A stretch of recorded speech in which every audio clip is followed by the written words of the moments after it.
Hiroshima कविता। ये कविता द्वितीय विश्व युद्ध में अमेरिका ने जापान पर बमबारी की थी, तो जो नरसंहार हुआ था उसका इसमें बड़ा ही मार्मिक वर्णन दिया गया है। और कवि ने बड़े अपने शब्दों में बड़ा अच्छा वर्णन किया है। यानी जो बम गिरने के बाद फिर उस हिरोशिमा और नागासाकी की क्या दशा हुई थी वो उन्होंने अपनी कविता के माध्यम से समझाई है। छाया मानव जन की दिशाहीन, सब ओर पड़ी वह सूरज नहीं उगा था पूरब में, वह बरसा सहसा बीचों बीच नगर के, काल सूर्य के रथ के पहियों के ज्यों अरे टूट कर बिखर गए हों दसों दिशा में। यानी मानव जीवन की छाया दिशाहीन होकर चारों ओर पड़ी हुई हैं।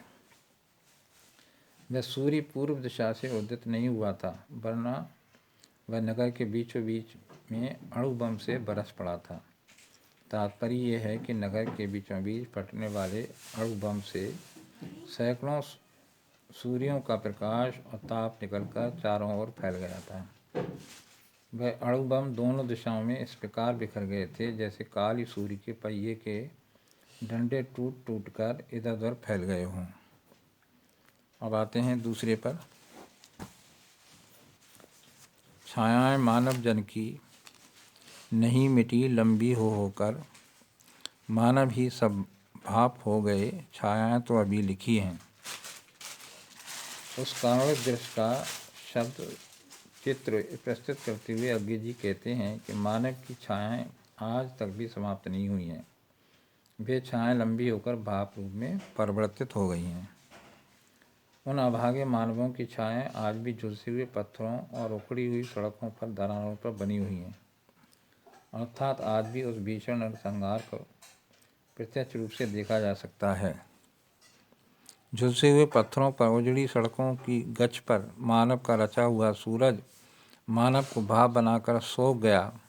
पत्थर पर लिखी हुई यह जली हुई छाया मानव की साखी है।